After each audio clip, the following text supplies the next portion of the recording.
Bonsoir à tous. Bonsoir pour la 20e fois. Pour la remise du prix, il est vrai que la présentation a un petit peu changé au cours du temps, mais enfin, ça fait déjà un certain nombre d'années que l'habitude s'est prise de remettre le Grand Prix des rendez-vous de l'histoire juste avant le débat de l'histoire du samedi soir. Et donc, à l'occasion de cette 20e édition des rendez-vous de l'histoire de Blois, je suis sûr que vous êtes nombreux ici à avoir assisté aux 20 éditions précédentes, en tout cas il y en a au moins un, le jury du prix a décidé de couronner le livre de Jean-Claude Schmitt, Les rythmes au Moyen-Âge, publié par les éditions Gallimard en avril 2016. Pour une manifestation qui a su trouver depuis longtemps son propre rythme annuel et dont le déroulement oblige le public nombreux à mobiliser selon des rythmes variés ses pieds, son intelligence, ses émotions et l'ensemble de ses aptitudes, un tel choix s'imposait presque.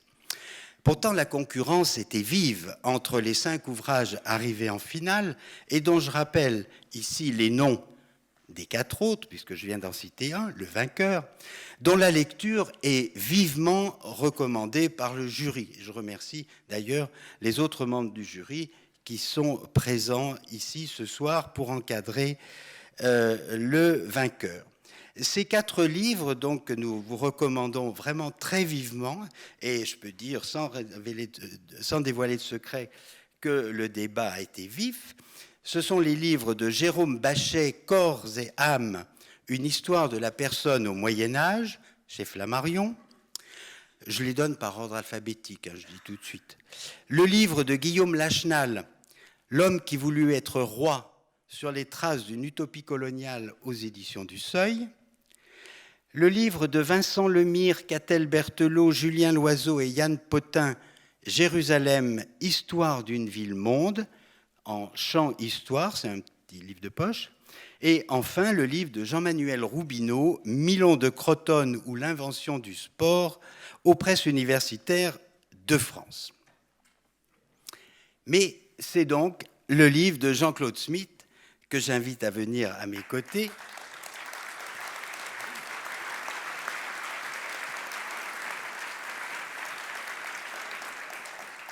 C'est donc le livre de Jean-Claude Schmitt qui l'a emporté et il nous faut donc le saluer ici. Il est des historiens qui creusent avec talent les sillons ouverts par d'autres. Il en est d'autres qui inventent, d'une certaine manière, de nouveaux objets historiques. Jean-Claude Schmitt se place résolument dans la lignée des seconds. Certes, il suffit de regarder l'abondante bibliographie qu'il mentionne tout au long de son livre pour comprendre qu'il n'est pas le premier à traquer le rythme de la poésie latine tardive, à mesurer le rôle des neumes dans le chant du Haut Moyen-Âge, à s'interroger sur la lecture à voix haute ou l'importance de la danse. Mais il puise davantage dans les travaux des anthropologues, des philologues, des musicologues ou des historiens d'art que chez les historiens classiques. Et c'est donc bien dans le traitement historique qu'il donne que réside la nouveauté du propos, autant que dans l'aspect synthétique et globalisant du livre, car rien n'est laissé dans l'ombre, du plus matériel au plus spirituel. Le rythme affecte tout, y compris des domaines où nous, hommes et femmes du XXIe siècle, croyons à tort ou à raison échapper à des contraintes collectives auxquelles les hommes du passé étaient astreints. Dans cette somme magnifiquement illustrée, il y a plus de 120 illustrations, souvent pleines pages et en couleur. La couverture, évidemment, en donne très faiblement une image. Vous ne laissez donc rien de côté, même si vous avouez parfois votre et notre aussi ignorance sur des points essentiels. L'Église peut bien imposer aux couples mariés plus de 130 jours d'interdit de relations sexuelles selon un rythme qui tient compte autant d'éléments personnels que de contraintes liturgiques. Comment savoir qui respecte réellement ces injonctions ? Il est plus aisé de prendre en compte la place essentielle du rythme des pieds dans la marche, ou mieux encore lors de la danse, si présente malgré les condamnations récurrentes des clercs qui d'ailleurs, vous le soulignez au passage, ne se privent pas eux-mêmes de s'y livrer lors de certaines fêtes. C'est que les clercs jouent dans toute cette affaire un rôle de premier plan. N'est-ce pas le rythme de la vie monastique qui, d'une certaine manière, est le creuset de la mesure du temps, celui de la journée comme celui de la semaine, du mois ou de l'année? Mais n'en sommes-nous pas encore partiellement tributaires, nous qui chômons dans nos sociétés dites laïques, Noël, l'Ascension, l'Assomption, la Toussaint, sans parler des lundis de Pâques et de Pentecôte, pour compenser le déficit de jours chômés que constitue leur célébration un dimanche? Les discussions vives sur les rythmes scolaires dont on nous rebat les oreilles portent sur bien peu de choses si l'on compare avec tout ce qui faisait la vie de l'écolier médiéval. Certes, on ne débattait pas à ce sujet, mais les contraintes portaient sur bien d'autres objets que le rythme des cours et des vacances. L'analyse fine des images qui accompagnent le statut des écoliers du collège de Huban à Paris, que vous développez quelque peu, forme l'un des moments phares d'un livre qui en compte pourtant beaucoup. Mais le rythme n'est pas seulement une question de temps, montrez-vous. Et il y a une façon rythmée d'occuper l'espace dont vous donnez quelques exemples très précis, en parcourant les processions imaginaires des porches des églises, aussi bien qu'en reconstituant les itinéraires de distribution d'aumônes des mêmes écoliers du collège de Huban ou du testament de Denis de Bonroy un peu plus tard. On vous suit aussi bien sur les routes de Saint-Jacques-de-Compostelle que sur les chemins de halage du Rhône. On vous retrouve en compagnie d'un évêque en tournée épiscopale au Pays de Galles ou aussi avec divers souverains de France ou d'Angleterre en visite sur leurs terres proches ou lointaines. Mais surtout, vous nous montrez comment un récit imagé, comme celui de l'empereur Henri VII de Luxembourg en Italie, sait, par le seul effet des images, exposer le rythme propre à ce voyage de 3 ans où alternent épisodes d'intense activité et longues phases d'inaction. Rythme donc de la langue et de la voix, rythme du temps, rythme de l'espace, mais aussi rythme du récit qui doit tenir en haleine auditeur ou lecteur tout en respectant la mesure du temps, mais dont l'agencement des images indique aussi le rythme de progression de l'action. Il faudrait ici renvoyer aussi bien à la mise en œuvre graphique des chroniques universelles qui abondent à la fin du Moyen-Âge qu'à la lecture commentée que vous donnez de la tapisserie de Bayeux. Je ne voudrais pas terminer sans souligner que vous vous gardez bien de donner à ce long millénaire une image statique et globalisante. Et vos derniers chapitres montrent combien le Moyen-Âge sut à la fois innover et individualiser les rythmes, même si sur ce dernier point, il s'agit plus pour chacun de s'approprier les rythmes qui s'imposent ou que les clercs imposent à tous, que de créer ses propres rythmes de vie. D'une analyse complexe, vous mesurez mieux que quiconque la complexité supplémentaire qu'engendre la variété des individus. On l'a compris, le jury a tenu à couronner une œuvre majeure d'un historien qui rayonne depuis longtemps sur l'ensemble des études médiévales. Est-ce la conscience de l'importance de l'œuvre ou du sujet qui vous a poussé à donner à votre livre un rythme qu'on pourrait presque vous reprocher comme étant une forme d'hubris, si je peux le parler comme un antiquisant, de démesure, puisque, à l'image du créateur lui-même, vous découpez votre livre, selon la Genèse, en 6 journées qui rythment en quelque sorte. Vous ne nous dites pas ce que vous faites le 7e, mais probablement vous vous êtes reposé après avoir autant travaillé. 6 journées où, à défaut de recréer le monde, vous nous donnez avec générosité des clés pour mieux en comprendre les rythmes. De ceci, nous ne pouvons que vous être reconnaissants.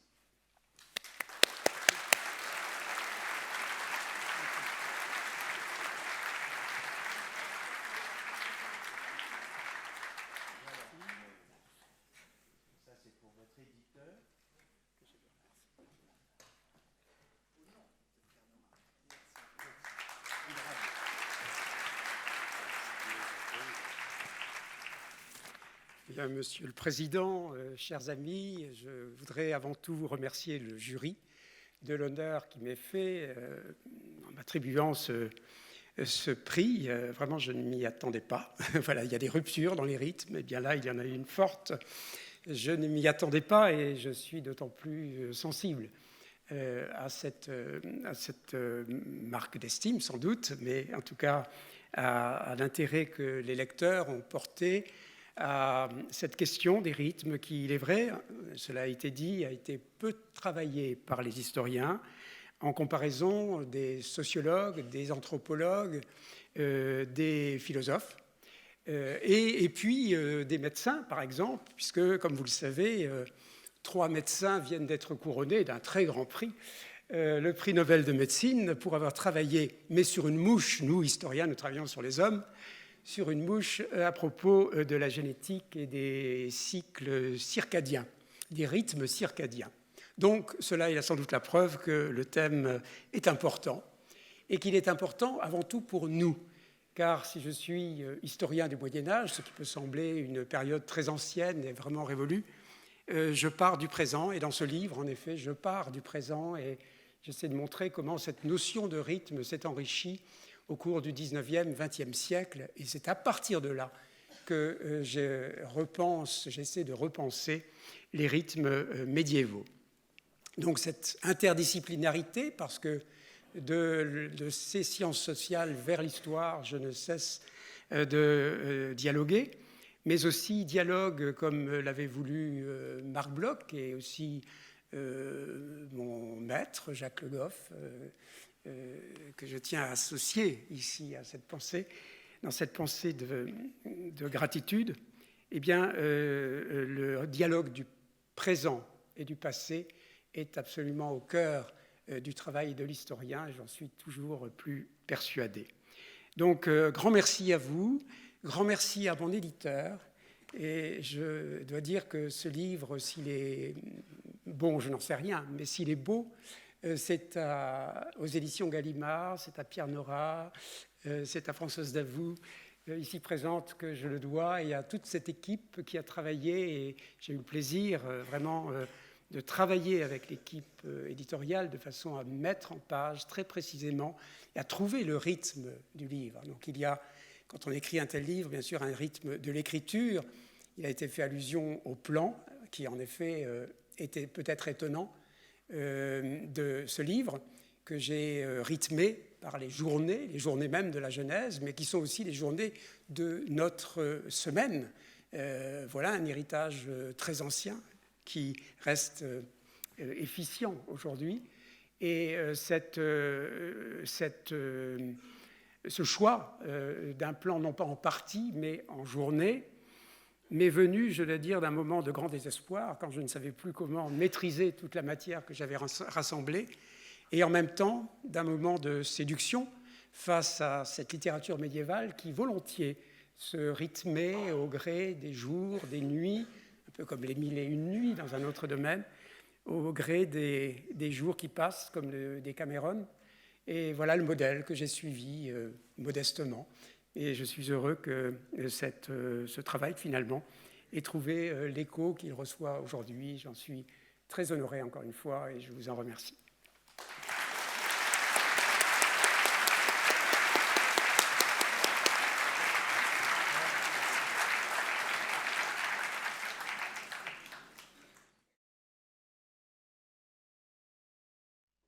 Alors, bonsoir. Merci beaucoup d'être si nombreux ce soir pour le débat de la revue L'Histoire, que nous sommes heureux, comme chaque année, de tenir le samedi soir dans ce bel amphithéâtre de la Halle aux Grains de Blois. Nous avons intitulé ce débat « La science au péril de la religion », ce qui est évidemment une très vaste question, une sacrée question, dirait Faouzia Charfi. Et c'est un débat qui accompagne aussi notre numéro de l'Histoire du mois d'octobre, auquel ont participé deux de nos participants du débat de ce soir, sur Galilée. C'est en effet une scène fondatrice de notre imaginaire occidental. Le 22 juin 1633, à Rome, dans le réfectoire du couvent des Dominicains de Santa Maria sopra Minerva, Galilée, à genoux, un cierge à la main, l'autre posé sur la Bible, était forcé, pour échapper à la mort, d'abjurer la doctrine héliocentrique qu'il venait pourtant, croyait-il, de prouver. Et pourtant, elle tourne. Dit-on qu'il aurait dit, accablé par cette accusation parfaitement inepte. La bataille était perdue. Le savant isolé devait plier devant le pape. Il allait finir ses jours, non pas brûlé, mais dans sa résidence d'Archetri, en prison, en résidence surveillée. Mais dans l'Europe entière, la sentence était répandue et les savants seraient condamnés au silence. La bataille était perdue, mais pas la guerre.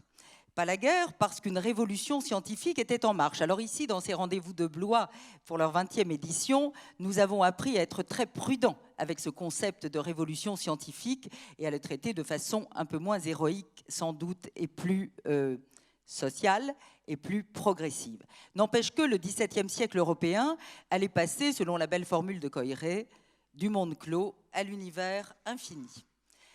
Alors, c'est cela que nous raconte ce procès Galilée, qui a été certainement mythifié largement depuis l'époque des Lumières, mais qui raconte quand même l'histoire d'un duel au sommet, l'histoire d'une confrontation absolument terrible entre la raison d'une part, la vérité peut-être, et l'obscurantisme de l'autre. Est-ce que les choses sont si simples? Sûrement pas. Que nous disent les historiens des relations entre les sciences, la science, les sciences, qui justement naissent, se constituent dans ce XVIIe siècle galiléen, et les religions? Bien loin, nous allons être sans doute bien loin d'un long récit d'oppression d'où émergeraient quelques héros, parfois au péril de leur vie. Alors, il faudra quand même expliquer les crises. Pourquoi est-ce que ça surgit? Pourquoi est-ce qu'il y a des procès retentissants? Pourquoi à ce moment-là les guerres flambent-elles? Est-ce qu'il en va de même dans le catholicisme, dans le protestantisme de l'Amérique du Nord ou dans l'islam? Nous poserons quelques questions sans faire bien sûr le tour de toutes les religions ni de toutes les périodes. Mais nous arriverons aux questions qui nous intéressent aussi comme citoyens aujourd'hui, c'est-à-dire qu'en est-il de notre temps à nous? Les feux sont-ils éteints? Le péril est-il imaginaire? Est-ce que l'ombre de Galilée plane toujours, et de sa condamnation plane toujours sur nous? Alors, pour répondre à toutes ces questions, nous avons invité, j'ai vraiment le grand honneur d'accueillir Faouzia Charfi, que vous connaissez tous sans doute depuis quelques heures ou depuis quelques jours, puisqu'elle est une invitée d'honneur de ce festival de Blois. Faouzia Charfi, vous êtes physicienne, vous êtes professeure à la Faculté des sciences de Tunis, mais vous êtes aussi engagée dans la vie politique, puisqu'en 2011, vous avez été secrétaire d'État à l'enseignement supérieur dans votre pays. Vous avez poursuivi, enfin vous poursuivez à côté de vos travaux scientifiques la réflexion sur la science et l'islam en publiant des livres, on peut citer La science voilée chez Odile Jacob, et puis votre dernier né, Sacrée question, que vous dédicacez à qui veut sur le stand d'Odile Jacob ici même.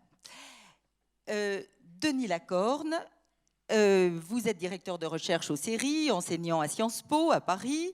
Vous êtes spécialiste de la civilisation nord-américaine et notamment des relations entre la politique et la religion.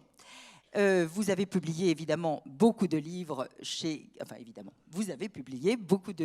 Gallimard, et notamment De la religion en Amérique, qui est republié en folio essai, puisqu'il est là, je vous le montre, et tout récemment un très beau livre plus général qui ne traite pas que de l'Amérique et qui s'appelle Les frontières de la tolérance. Guillaume Cuchet. Guillaume, vous êtes professeur à l'université Paris-Est Créteil-Val-de-Marne.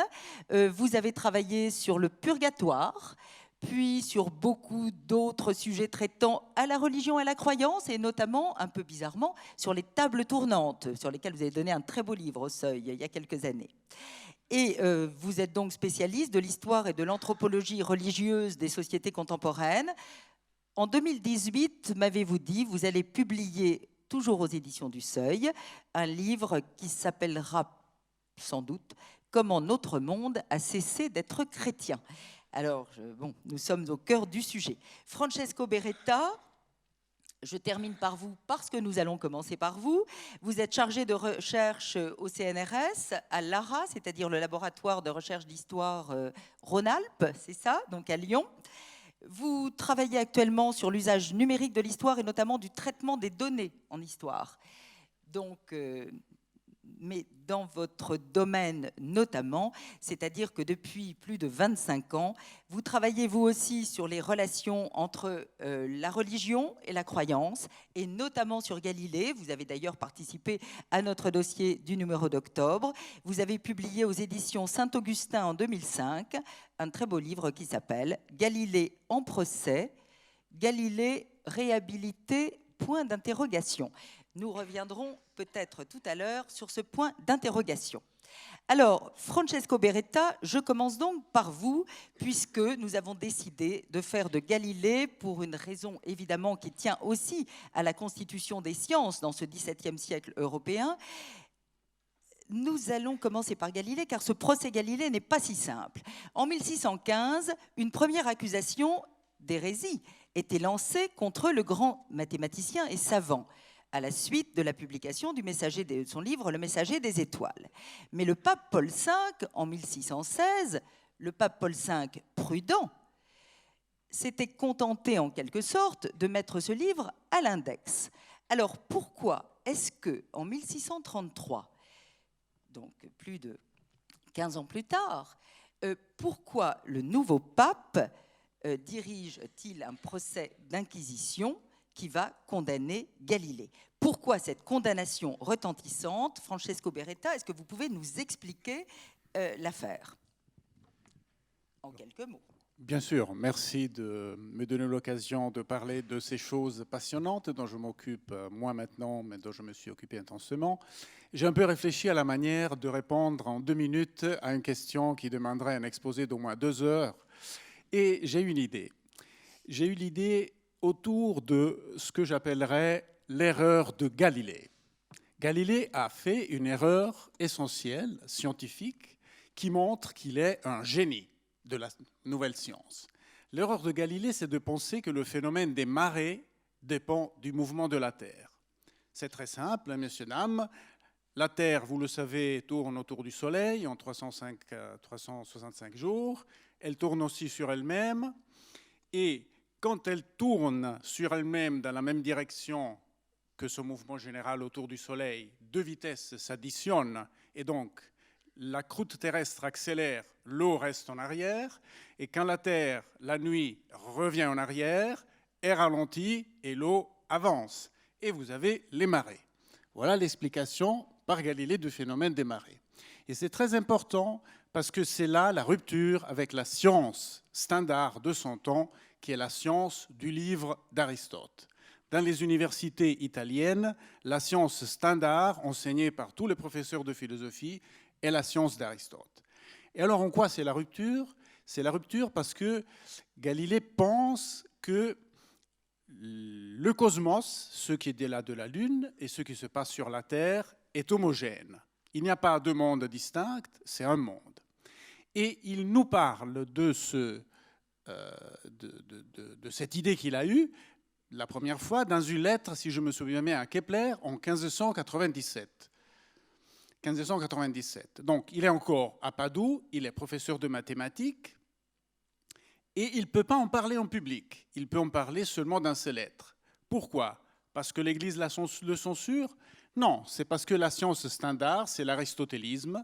Les professeurs aristotéliciens sont payés 5 fois plus que lui, et il doit se taire. Donc, tout change avec la lunette astronomique. Il devient le philosophe du grand-duc de Toscane. Et là, il apporte sa conception de la science qui regarde la nature, l'étudie, la comprend différemment, notamment avec cette idée de prouver le mouvement de la Terre par les marées. Il l'apporte à la cour de Toscane, ce qui ne plaît pas du tout aux dominicains de l'époque, aux théologiens de l'époque, parce qu'eux aussi, ils sont aristotéliciens. Donc il y a 2 sciences qui se fondent sur le livre, sur la Bible, sur Aristote, celle des professeurs de philosophie, celle des théologiens. Comme vous l'avez dit, il le dénonce en 1615. Le décret de 1615 dit que c'est interdit de dire que la Terre tourne. C'est la première fois qu'il y a une prise de position là-dessus. Et donc, comment fait Galilée, qui va vers les 70 ans, a publié l'ouvrage majeur dans lequel il apporte sa preuve au public, parce qu'il n'a jamais publié cette preuve. La 4e journée du dialogue des deux systèmes du monde est dédiée à cette preuve. Il a besoin d'un complice, et le complice est le pape Urbain VIII. Vous pourrez lire dans l'histoire pourquoi du comment, mais enfin, simplement le pape est en même temps l'inquisiteur suprême. Donc, d'un côté, il joue le rôle du patron envers le courtisan, il le favorise sur le terrain, on dira, de la science, on dira de la vie de cour, de la vie culturelle de cour, voilà, mais en même temps, c'est l'inquisiteur.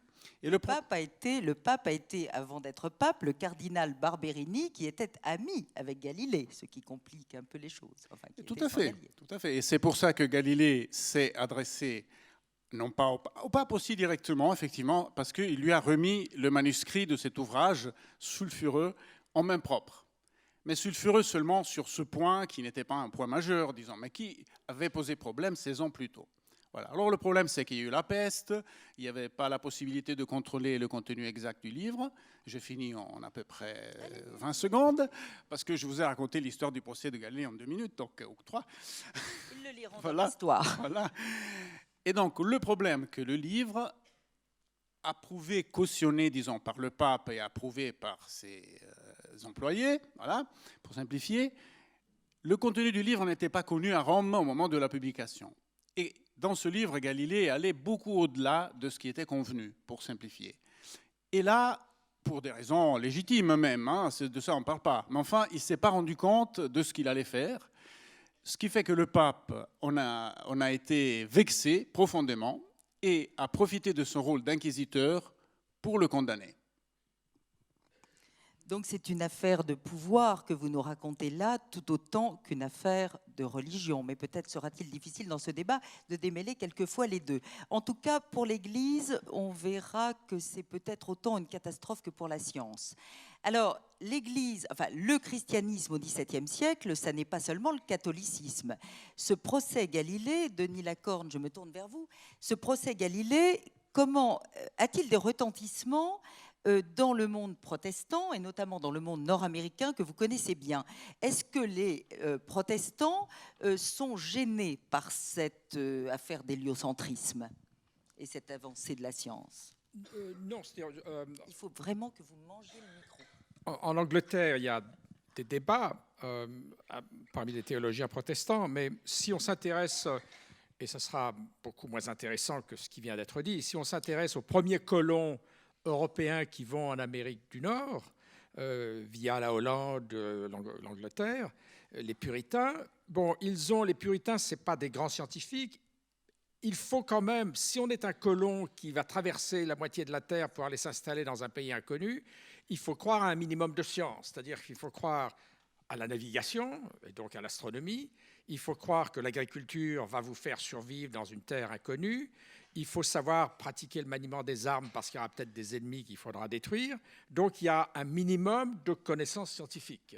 Mais ça ne va pas vraiment au-delà, il n'y a pas de vrai débat scientifique. Et en réalité, si on s'intéresse par exemple aux puritains qui vont en Nouvelle-Angleterre, ils sont totalement irrationnels. Il y a le fameux, les procès des sorcières de Salem, où on va estimer qu'il y a des élus, les réprouvés, et puis il y a des sorciers possédés par le démon, et ces sorcières, il faudra les exécuter parce que c'est intolérable. Donc on vit dans un monde qui est à la fois rationnel, celui du colon qui traverse le globe, et un monde irrationnel d'une religion punitive qui est la forme du puritanisme. Et puis, évidemment, bon, ça c'est très particulier. Tous les protestants ne sont pas des puritains, bien sûr. Et si vous vous intéressez à ce qui se passe dans les facultés à Cambridge, à Oxford, en Angleterre, et dans les premiers séminaires américains, il y a une réflexion critique, c'est-à-dire qu'on n'est pas fermé à la science, il y a un certain esprit rationnel et critique, surtout pour la lecture et l'exégèse de la Bible. On estime que, et on travaillera beaucoup en Angleterre sur les traductions, le King James Bible, la traduction du roi Jacques, c'est une traduction, il y a une équipe de traducteurs, on améliore l'exégèse, donc il y a un vrai travail de réflexion critique sur les textes, des compétences linguistiques, etc. Et donc ça veut dire que eh bien, il faut mettre la Bible en contexte, et ça veut dire aussi que pour les fidèles, il faut apprendre à lire, puisque la Bible est quelque chose qui n'est pas réservé à un médiateur qui serait le prêtre qui la lit pour vous. Tout le monde doit être capable d'accéder au texte, donc la lecture va se développer très vite en Angleterre et en Amérique du Nord. Bon, je ne parle pas de l'Allemagne, c'est un peu évidemment la même chose avec Luther. Et qui dit lecture dit progrès de la connaissance et peut-être possibilité d'atteindre la science.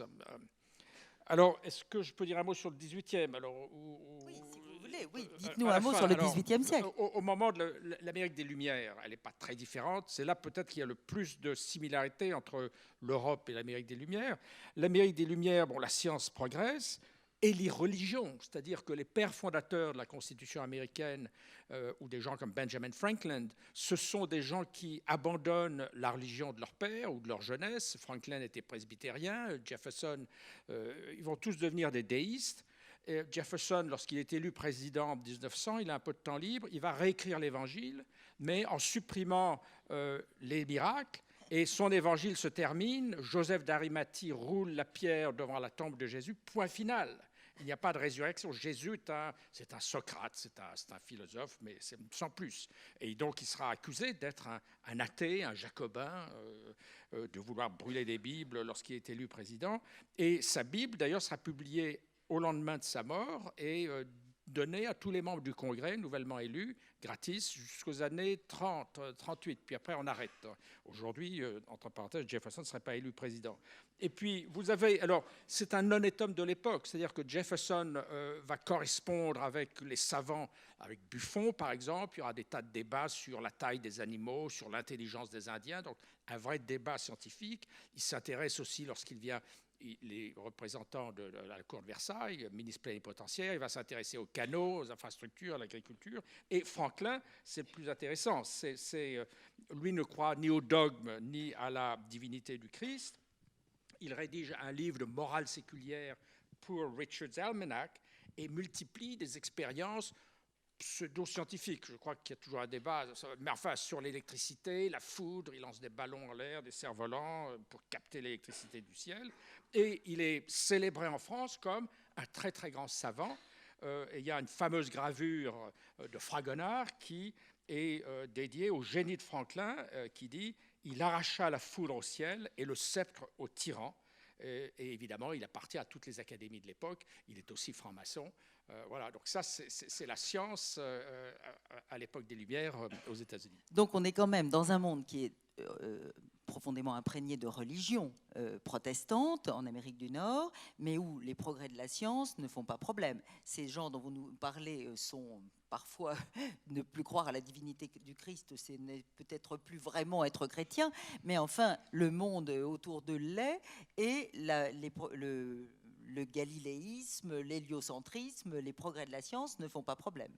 Non, mais alors c'est aussi une époque où la pratique religieuse s'effondre, oui, disons, au moment de la guerre d'indépendance américaine. Là, on est plus loin. Et puis après, il y a autre chose, il y a l'évangélisme. Voilà. On va y revenir. Faouzia Charfi, voilà bien longtemps, au moment du procès Galilée, que des astronomes de Bagdad ou de Cordoue s'étaient interrogés sur le mouvement de la Terre.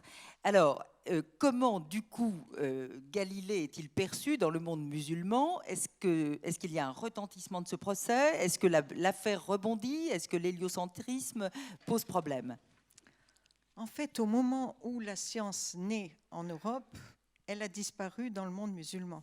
On est au XVIIe siècle, et ça fait 2 siècles au moins qu'il ne se passe plus grand-chose. Le dernier événement, c'est ce fameux observatoire à Istanbul, 1577, l'observation de la comète. Et voilà, l'observatoire est détruit par le sultan qui n'est pas content du fameux présage qui ne s'était pas accompli. Donc, c'est vrai que Galilée passe... le présage, c'est qu'en fait, donc la comète arrive, Tycho Brahe la voit aussi au nord, hein, ça se passe à l'hémisphère nord, et l'astronome qui était à l'origine de cette construction magnifique de cet observatoire, donc à Istanbul, avait prédit la victoire de l'Empire ottoman qui ne s'est pas réalisée. Et donc le sultan Mourad III, furieux, quelque temps après, donne l'ordre de faire brûler cet observatoire. Mais vous voyez, on est déjà quand même dans une période où la science n'est plus ce qu'elle était quelques siècles avant.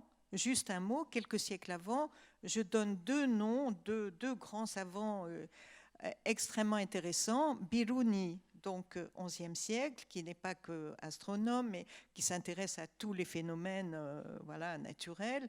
Et Biruni s'interroge sur le géocentrisme. Alors évidemment, ça ne va pas très loin. Hein. Il ne faut pas penser que la question de l'héliocentrisme est vraiment posée dans le monde musulman. Mais Biruni s'est intéressé à Aristarque de Samos, qui lui était pour l'héliocentrisme. Après Ibn Haytham, donc 9e, 10e siècle, la même chose. Bon, écrit doute sur Ptolémée, mais là, ce n'est pas tellement la question du géocentrisme, c'est plus la question de modèle, voyez. Donc, en fait, cette question n'est pas centrale dans le monde musulman. Et ça, il faut être clair là-dessus, même si l'astronomie a duré jusqu'au XIIIe, XIVe siècle. Est-ce qu'il y a des martyrs de la science en islam?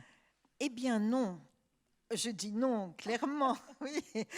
Il n'y a pas de martyrs de la science. Et je pense que ce qui est intéressant, c'est de voir, on y reviendra tout à l'heure, que cette science qui s'est développée donc, de l'Andalousie jusqu'à l'Inde du Nord, en fait, il n'y avait pas à l'époque ce que l'on constate aujourd'hui, cette confusion entre la sphère, on va dire, de la science et la sphère de la religion.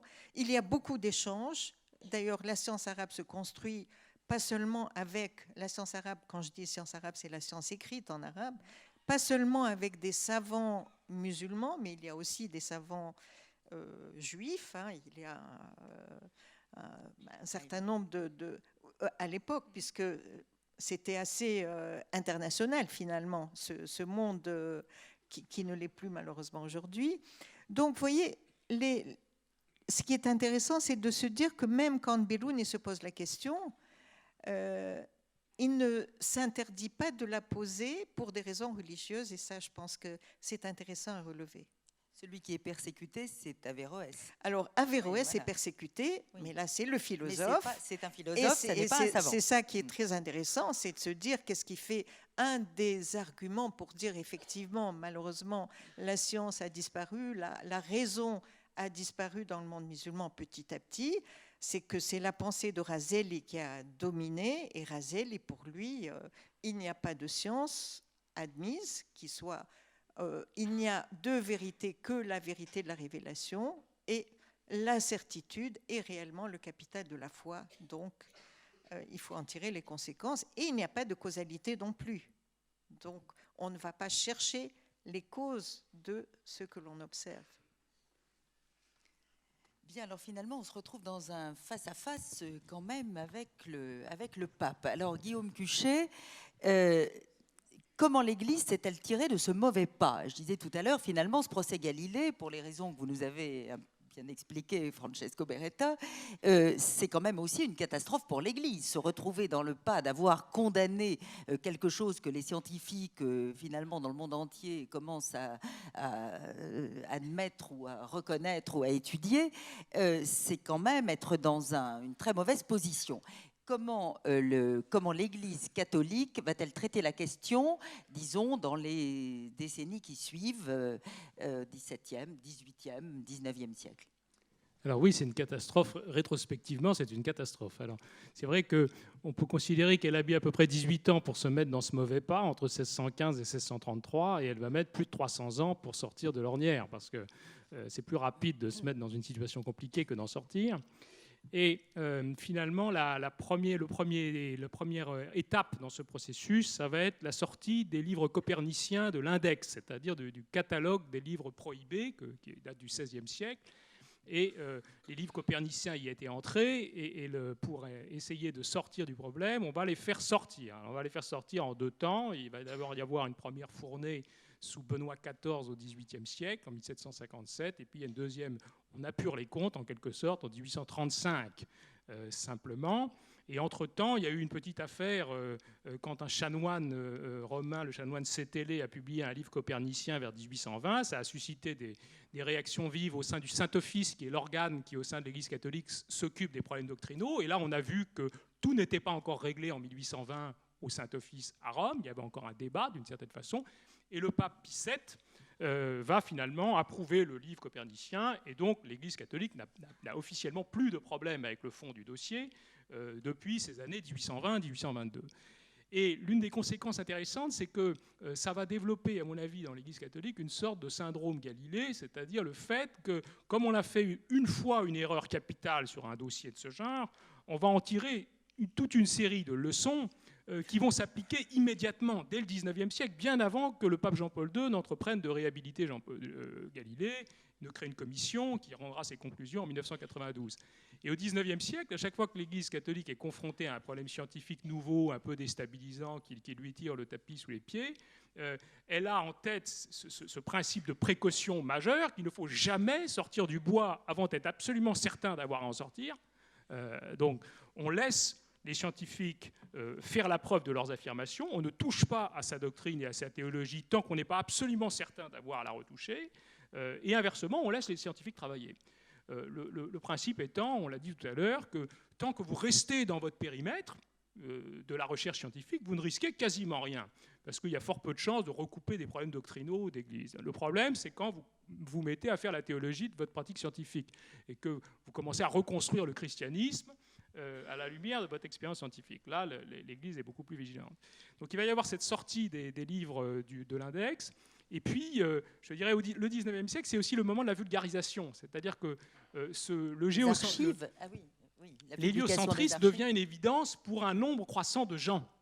Et en un sens, il faut attendre le 19e siècle pour que l'affaire Galilée produise ses effets culturels. C'est-à-dire pour qu'un nombre croissant de gens s'aperçoivent de l'incompatibilité de leur catéchisme avec les données scientifiques.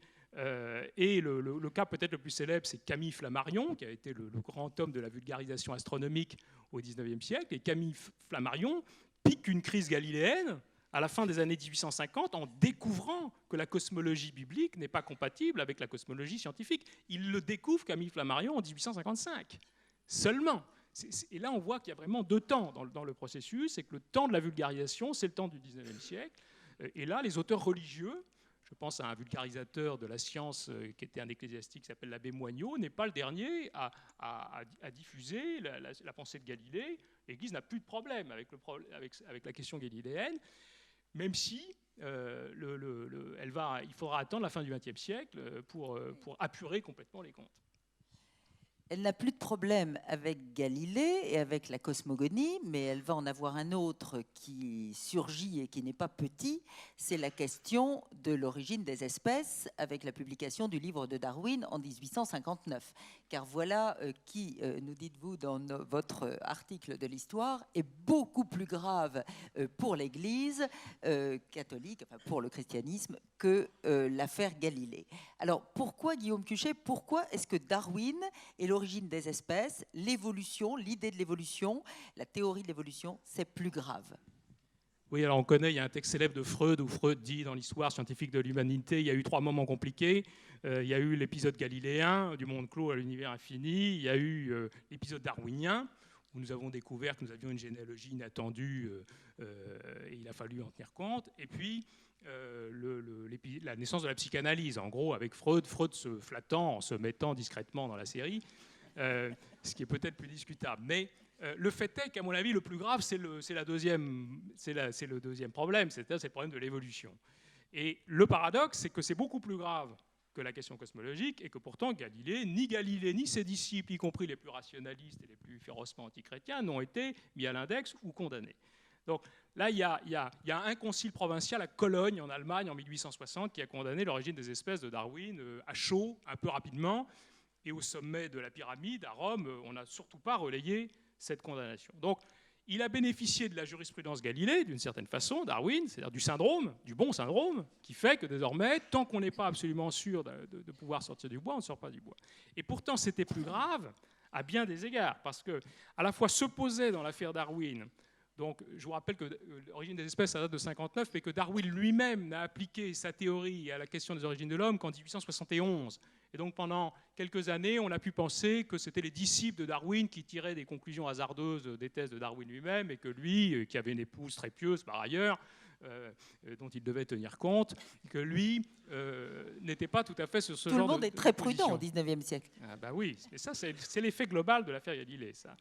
Donc le problème, il est double, je synthétise un peu. Il y a un problème qui est lié à l'autorité de l'écriture, qui est surtout un problème pour les protestants, et qui reste aujourd'hui encore un problème pour les protestants, c'est-à-dire au récit de l'origine de la vie du monde et de l'homme consigné dans le livre de la Genèse. Donc l'autorité de l'écriture en prend un coup, comme dans l'affaire Galilée. Là, de ce point de vue-là, le problème est un peu semblable. Et puis il y a un problème qui est presque plus grave, et qui est plus un problème spécifiquement catholique, c'est la question du péché originel. Parce que le dogme du péché originel supposait qu'un couple réel, en chair et en os, une paire primitive au début de l'histoire de l'humanité, avait commis ce péché réel, qui n'est pas un péché métaphorique, ou qui n'est pas une façon de désigner nos péchés accumulés, qui est un péché réel commis par monsieur et madame à l'instant T, avec des conséquences cosmiques extraordinaires, la mort, les douleurs de l'enfantement, la pénibilité du travail, etc. Et le problème, c'est que si on perd la paire primitive en état de commettre le péché en question, on ne comprend plus ce que, d'après saint Paul, saint Augustin, les théologiens du Moyen-Âge, ce que Jésus est venu faire sur terre, puisqu'il est censé venir réparer les conséquences du péché originel. Donc ça a l'air de rien, mais il y a une connexion très étroite entre la possibilité de continuer à penser l'existence de cette paire primitive, parce que si on perd la paire primitive, on a des conséquences théologiques en chaîne absolument catastrophiques. Et ça, les théologiens du 19e et du 20e siècle le sentent bien.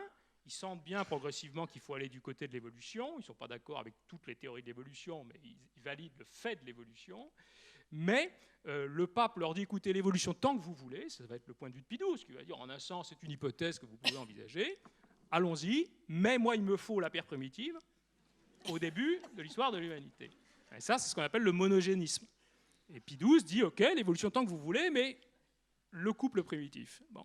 Donc là, on a une connexion, parce que c'est la question de l'historicité de la Bible, c'est-à-dire qu'on peut renoncer à beaucoup de choses, mais on ne peut pas renoncer à cette historicité-là. Et l'Église catholique d'aujourd'hui n'y a toujours pas renoncé dans sa doctrine, en réalité. C'est-à-dire, oui, à l'historicité de la Bible, c'est-à-dire au fait qu'elle raconte une histoire vraie. Alors ça, elle raconte une histoire vraie, mais il y a mille façons de l'interpréter et de la comprendre. Mais autant on peut faire basculer du côté du symbole beaucoup de choses, en considérant que ça fait partie des mythes orientaux que la Bible a incorporés dans son processus de rédaction. Mais il y a une chose qu'on ne peut pas métaphoriser, c'est la paire primitive. Celle-là, on en a besoin. Bien sûr. Alors, Francesco Beretta, vous allez réagir. Oui, comment oui, d'abord pour donner, contextualiser, parce qu'on parle de choses assez complexes, très rapidement. J'aimerais revenir un instant sur Galilée et la question, effectivement, du problème. Le problème Galilée se pose seulement... Donc, il faut toujours penser au contexte dans lequel se passent les choses. Le contexte intellectuel, culturel, etc. À l'époque de Galilée, j'ai parlé de son erreur, quelle est sa nouveauté ? C'est qu'il part d'une hypothèse et il en cherche. Et tout le monde à l'époque pensait que Copernic parlait par hypothèse. Personne savait en Europe, je veux dire, peut-être il y avait 20 personnes du temps de Galilée, que la Terre tourne. Il n'y avait aucune preuve. Ça, il faut bien le savoir. C'est-à-dire, dans le contexte de l'univers mental du XVIIe siècle, la Terre ne tourne pas. Alors que le problème, c'est ça le complément que je vais donner, donc de condamner Galilée pour ça, pour les raisons que j'ai évoquées, ce n'était pas grave du tout, puisque tout le monde pensait que la Terre ne tourne pas. Alors que le problème de l'affaire se pose au XIXe siècle, où les libres penseurs et associés se frottent les mains parce qu'ils ont trouvé la raison pour discréditer l'Église. Et ils y vont aller de cœur joie, parce que là, l'affaire Galilée devient l'affaire au XIXe siècle, avec tous les tableaux, on en a publié aussi, etc. Voilà, ça c'est un aspect. Pour Darwin, c'est la même chose. C'est-à-dire que quand un certain Jésus en Palestine prêchait, et ses disciples l'écoutaient. De tous ces problèmes, personne n'y pensait. Il faut toujours le savoir. C'est-à-dire, dans le message chrétien, l'histoire d'Adam et d'Ève ne joue aucun rôle dans le message chrétien. Si vous êtes évangélique, vous n'avez pas besoin d'Adam et Ève. En revanche, si vous êtes un théologien qui a fait ses études normalement dans un séminaire au XIXe siècle, vous avez appris, première chose, qu'il y a eu la chute, deuxième chose, qu'il y a eu la rédemption. Et donc, si vous enlevez la chute, vous n'avez plus la rédemption, comme vous l'avez dit. Mais historiquement, au point de vue de l'histoire intellectuelle, il faut bien savoir que ça fait partie de l'imaginaire d'une époque. Ce n'est pas tombé du ciel. Voilà. J'aimerais préciser ça parce qu'en histoire intellectuelle, on essaye de réinscrire les débats dans le contexte de leur temps. Voilà. Alors, sur le 19, du coup, comment des scientifiques, Francesco Beretta, au XIXe siècle, chrétiens, des scientifiques chrétiens peuvent continuer à travailler tout en restant chrétiens et en faisant de la science évolutionniste? Voilà, comme on le disait, parce que voilà, il n'y a pas de problème. C'est-à-dire, on peut être anthropologue, on peut faire de la science des religions, etc., ce qui est plus délicat, mais en tout cas, faire de l'anthropologie appliquée au corps humain, etc., sans avoir aucun problème, sans être inquiété. Le problème surgit, comme on le disait à l'instant, quand on commence à remettre en question l'édifice théologique tel que j'essayais de le décrire. Parce que ce que je disais de la contextualisation, c'était pour vous expliquer que l'édifice qui est démoli, c'est l'édifice de la théologie. Et comme c'est la pensée standard de tous les théologiens du XIXe siècle, si vous enlevez, comme le disait Guillaume Couchet à l'instant, Ève, la mère primitive, tout l'édifice s'écroule. Voilà. Donc il y a eu quelques catholiques, à partir des années 1880-1890, le père Leroy, dominicain, le père Zam et Mivart, Saint-Georges Mivart, qui ont essayé, bien avant Teilhard de Chardin, de concilier la foi chrétienne avec l'évolution. Et ils ont dit, en gros, leur thèse était, en gros, que le corps humain, il a produit l'évolution, il est le produit de l'évolution biologique, et ensuite, Dieu infuse l'âme quand il veut, parce que c'est notre registre, et là, il n'y a pas de souci. Et tous les trois ont été condamnés par la congrégation de l'Index, parce que pour la théologie romaine, cette conception des choses était absolument inadmissible, puisqu'elle remettait en question ce que je viens de dire, c'est-à-dire ce qu'on vient de dire, parce qu'on a dit la même chose de deux points de vue différents. Ce besoin de l'historicité du récit de la chute à partir d'un couple. Est-ce qu'il y a, Faouzia Charfi, ce même besoin dans l'islam? Est-ce que la théorie de l'évolution pose un problème aux musulmans? Elle n'a pas posé de problème au XIXe siècle. Et ça, c'est très intéressant de voir que, elle n'a pas posé de problème pour tout le monde. Un grand réformiste du XIXe siècle, parce que le XIXe siècle, c'est vraiment le siècle où le monde musulman réalise que le monde a échappé à la culture musulmane. Bon, le déclin des sciences est vraiment relevé et on essaye de remonter la pente et de remettre la science au devant de la scène. Alors ça se passe un peu partout dans tous les pays musulmans. En Inde, ce qui est très intéressant, c'est qu'il y a aussi donc des réformistes et il y a un débat entre Ahmed Khan, donc c'est un grand réformiste musulman, et Jamel-Din Afrani. Jamel-Din Afrani écrit un livre pour écrire la réfutation des matérialistes, donc il attaque Darwin, mais Jamel-Din Afrani n'a pas la connaissance scientifique, donc il attaque Darwin, c'est une attaque idéologique, on va dire, entre guillemets. Et en réalité, Jamel-Din Afrani s'attaque au réformiste qu'est Ahmed Khan et qui est pour le savoir, pour la connaissance, et donc qui a envie de faire un peu comme les Occidentaux, donc voilà, d'accepter la science comme elle est, comme il dit. Il n'y a pas de contradiction entre l'œuvre de Dieu et la parole de Dieu. C'est ce que dit Ahmed Khan. Et donc, voilà, c'est intéressant de voir que déjà, en fait, vous voyez, il y a deux courants, mais Jamel-Din Afrani reviendra sur son attaque de Darwin. Donc, ce qui est remarquable, c'est qu'en fait, la question de l'évolution, de manière générale, des êtres vivants, existait dans la tradition musulmane, puisque les premiers écrits, par exemple de Al-Jahad, qui est un grand prosateur arabe, 8e, 9e siècle, parle de l'évolution des animaux. Ensuite, les frères de la pureté, ensuite Ben Miskawi, jusqu'à Ben Khaldoun, donc le grand sociologue, historien, etc. Donc, vous voyez, il y a quand même quelque chose d'intéressant. Et On n'a pas besoin, pardon, de la paire originelle. Non, parce que, je dis non, parce qu'il n'y a pas le même récit chronologique que dans la Bible. La durée, alors les 6 à 10 000 ans de la Terre, on interprète dans l'islam le jour comme n'étant pas nécessairement un jour terrestre.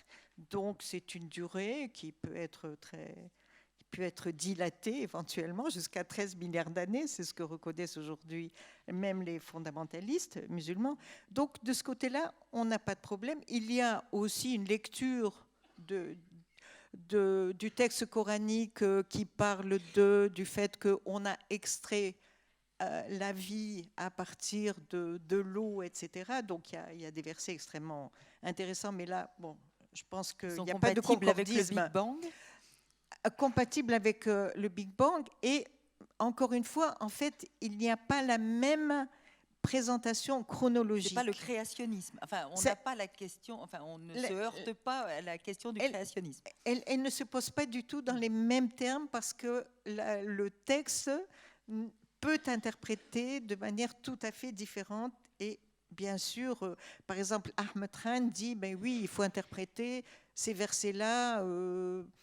Bon, il n'y a pas de choses précises disant Adam et Ève, bien sûr, il y a une partie du récit biblique, hein, c'est pas ça que je veux remettre en cause, mais le fait qu'on puisse considérer que l'homme est né de l'eau, de l'argile, etc., pour ceux qui veulent avoir une vision, on va dire,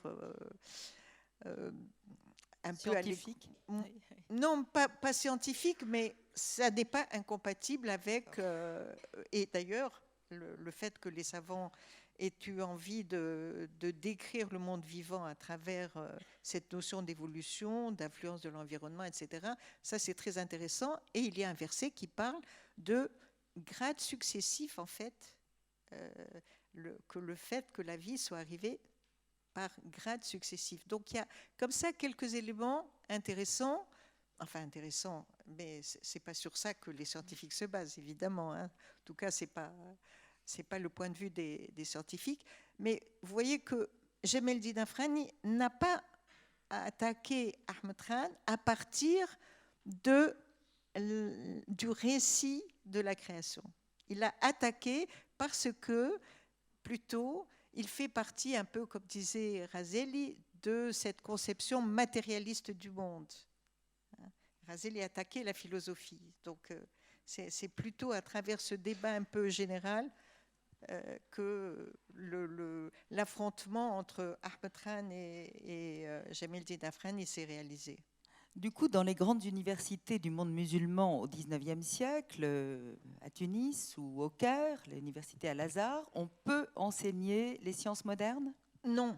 Alors, je dis non parce que, en fait, dans ces universités traditionnelles, qui ont été créées très tôt, au 8e, 9e, 10e siècle, on n'a jamais enseigné les sciences qu'on appelle les sciences profanes, même la science des anciens, donc la science des anciens savants musulmans. On a enseigné uniquement les sciences charaïques, le droit musulman, la rhétorique, le texte coranique, un petit peu d'arithmétique pour les questions d'héritage, etc. Donc, en fait, on n'enseignait pas la science, oui.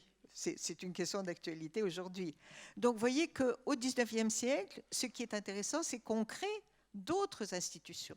C'est la Renaissance, on crée des écoles, l'école militaire du Bardo, Dar el-Founoun à Téhéran, et à la fin du XIXe siècle, l'école Sadiki à Tunis, où on va remettre à l'ordre du jour les sciences dites rationnelles et les langues étrangères. Et donc, c'est le début de l'ouverture, on va dire, du monde musulman vers le monde des sciences et du savoir. Merci. Alors, Denis Lacorne, vous nous avez présenté tout à l'heure des protestants qui étaient tout à fait scientifico-compatibles, rationalistes, adeptes de la raison, tout en étant éventuellement profondément protestants ou réellement protestants. Et voici que dans les années 1920, éclate une affaire qui a un retentissement considérable, d'autant plus qu'elle est connue sous un nom un peu ridicule, puisqu'elle est transmise jusqu'à nos jours sous le nom de procès du singe. Alors comment ces gens, ces héritiers de Benjamin Franklin, ont-ils pu se précipiter dans une affaire pareille? Qu'est-ce que c'est que le procès du singe? Revenons à la paire primitive, parce qu'elle existe aussi aux États-Unis. C'est-à-dire ce qui se passe, c'est l'éclatement du protestantisme américain au XIXe siècle, dans la deuxième moitié du XIXe siècle, entre ce que j'appellerais des modernistes qui pensent que la Bible doit être lue dans son contexte et de façon critique, que tout est allégorique dans la Bible, y compris la paire primitive, elle n'est pas essentielle, et puis les fondamentalistes qui, eux, pensent que la Bible doit être lue littéralement, on parle d'inhérence biblique, que tout ce qui est dans la Bible est vrai, et surtout la Genèse, donc la paire primitive, elle est fondamentale, et on va créer, des gens comme Scofield ou Darby au XIXe siècle vont créer une lecture très bizarre de la Bible fondée sur une nouvelle chronologie du temps historique, qui n'est pas la chronologie qu'on connaît, mais qui est une chronologie qui scande le temps historique en dispensation. On appelle ça le dispensationalisme. Et la dispensation, ça commence quoi? Avec l'âge de l'innocence, Adam et Ève avant la chute. Et puis ensuite, alors il y en a 7 dispensations, je ne vais pas vous faire la liste, mais il y a l'âge de Noé après le déluge, l'âge de la promesse, l'alliance de Dieu avec Abraham, l'âge de la grâce, les progrès de la réforme, et puis le 7e âge, l'âge du royaume ou du millénium. Donc c'est une pensée prémillénariste où on s'attend à l'arrivée imminente de la seconde venue du Christ sur la terre. Et alors, ce qui est intéressant chez les fondamentalistes, c'est qu'on croit à la paire primitive, mais on investit un temps considérable et on se focalise sur les textes d'ailleurs les plus difficiles à interpréter de façon littérale, l'Apocalypse. Donc il y a une fascination, une obsession sur l'Apocalypse, et on va faire des tas d'hypothèses sur la seconde venue, est-ce qu'elle a lieu dans 80 ans, dans 100 ans, donc ça va partager des sectes américaines qui sont fondamentalistes. Donc ça, c'est le problème. Et ces idées vont être popularisées en 1920 grâce au financement d'un richissime magnat du pétrole à Los Angeles, il va donner 3 millions de dollars ou plus, et ça sera lu, diffusé de façon prodigieuse, ce qu'on appelle le fundamentals, qui sont des petits pamphlets rédigés par un groupe de théologiens, certains sont modérés d'ailleurs, il y a des Américains, des Canadiens, des Anglais, mais fondamentalement qui vont diffuser cette histoire qu'il faut une lecture littérale de la Bible, et que dans le fond, les rationalistes, c'est ça l'ennemi. C'est-à-dire ceux qui appliquent la méthode critique allemande, l'exégèse, qui questionnent la naissance virginale du Christ, la qualité du témoignage des apôtres, la variété des sources, etc. Tout ça est absolument scandaleux. Et s'il y a des problèmes, s'il y a des guerres, s'il y a de l'alcoolisme, si les choses vont mal aux États-Unis, c'est parce qu'on a péché. On a besoin donc d'une rédemption, et cette rédemption, ce n'est pas par les bonnes œuvres qu'on va l'atteindre. Cette rédemption, elle aura lieu par la grâce, et parce que des tribulations indiquent que très bientôt le Christ va venir et va séparer les élus des réprouvés et convertir le quart ou la moitié des Juifs par ailleurs. Donc ça, c'est le contexte qui est très curieux. Et au point qu'on va pouvoir attaquer en justice quelqu'un qui a enseigné la théorie de l'évolution. Oui, alors c'est un jeune instituteur, il est aussi prof. Ça se passe quand? Ça se passe dans les années 1920. 1925. Voilà, dans la petite ville de Dayton, au sud de Chattanooga. C'est un instituteur, M. Scopes, qui est aussi prof de l'équipe de football. Donc les sciences naturelles, le football, c'est un peu pareil dans les petites universités.